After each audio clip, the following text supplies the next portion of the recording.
Hello friends, मैं doctor Gargi Kaul आप सभी का अपने यूट्यूब चैनल पे हार्दिक स्वागत करती हूँ।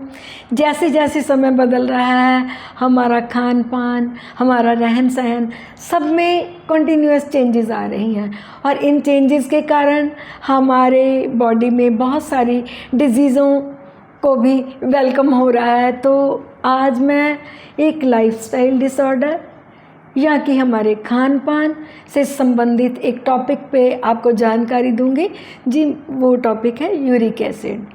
यूरिक एसिड एक केमिकल कंपाउंड है जो कि प्यूरिन, जब डाइजेशन होती है बॉडी में प्यूरिन की, तब ये हमारी बॉडी में बनता है। एक नॉर्मल इंसान की बॉडी में यूरिक एसिड का लेवल 3.3 मिलीग्राम परसेंट से 7.5 मिलीग्राम परसेंट तक होता है, औरतों में थोड़ा इससे कम। तो आज जानकारी का विषय है यूरिक एसिड, उसके कारण, उसके लक्षण और उसका जो आयुर्वेदिक उपचार है वो हमने कैसे करना है। मैं आज सभी चीज़ों पे आपको जानकारी दूंगी। एसिड के बढ़ने के कारण है, एक तो जेनेटिक डिसऑर्डर हो जाता है, एक लाइफस्टाइल डिसऑर्डर होता है, ओबेसिटी भी इसका एक कारण है, सेडेंट्री लाइफ भी इसका कारण है, और साथ में अगर हम सी फूड ज़्यादा लेते हैं, बियर या शराब की मात्रा हमारी लाइफ में डेली रूटीन में ज़्यादा होती है, छिलके वाली दालें, राजमा, उड़द की दाल और भी जितनी छिलके वाली दालें हैं, अगर उनका प्रयोग करते हैं, सब्जियों में पालक, मशरूम, मटर इत्यादि का अधिक मात्रा में प्रयोग करने से, कहने का भाव है कि जो भी ज़्यादा प्रोडक्ट्स हमें प्रोटीन्स देते हैं उनके कारण ओबेसिटी भी इसका एक कारण है, मोटापा होता है। और इसके साथ साथ अगर किसी का बॉडी का फिज़िकल एक्सरसाइज ज़्यादा नहीं होता तो ये भी एक मुख्य कारण माना गया है यूरिक एसिड के इंक्रीज़ होने का।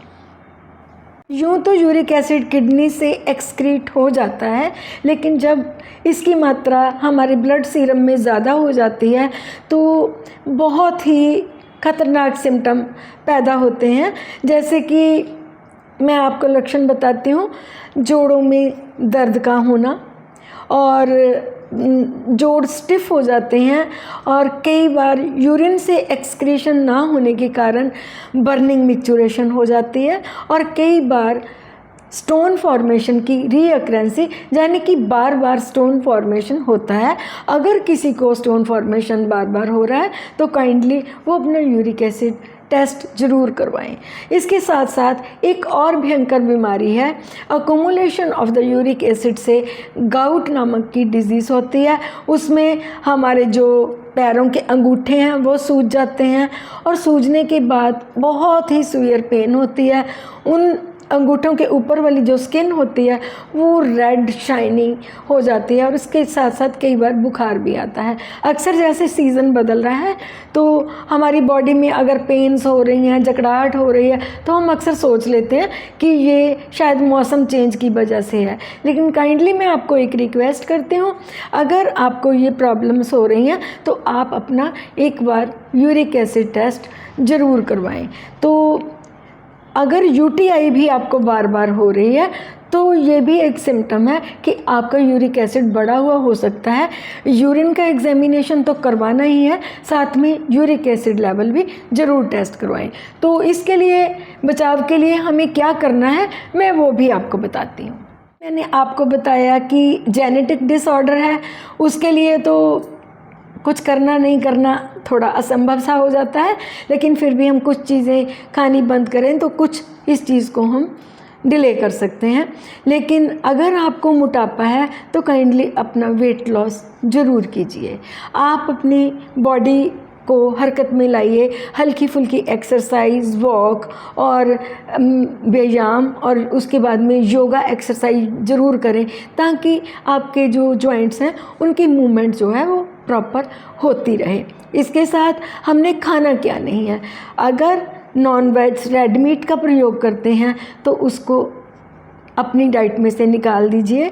शराब है, बियर है, इसको भी हमने नहीं लेना। प्रोटीन्स के लिए जो वेजिटेबल अक्सर हम टेस्ट से मशरूम खाते हैं, तो काइंडली जिनको ये प्रॉब्लम है वो मशरूम को अपनी थाली में से निकाल दें। और जो राजमा है और रेड मीट है, इन चीज़ों का भी आपको त्याग करना पड़ेगा। खट्टी चीज़ें जो होती हैं जितनी भी, इनसे भी यूरिक एसिड बढ़ जाता है। तो हमें अपना बिल्कुल सादा खाना है।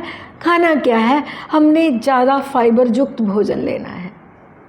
फाइबर हमें वेजिटेबल्स में मिलता है, तो काइंडली वेजिटेबल पे फोकस करें और अपना भर पेट तो खाएं, लेकिन कैलोरीज जो हैं वो ज़्यादा नहीं लेनी। आजकल मार्केट में प्रोटीन्स के बहुत सारे प्रोडक्ट्स मिल रहे हैं। प्रोटीन्स का प्रयोग तभी करें अगर आपकी फैमिली हिस्ट्री में यूरिक एसिड की प्रॉब्लम नहीं है और अगर आपने प्रोटीन्स लेके उनको बर्न आउट करने के लिए एक्सरसाइज करनी है।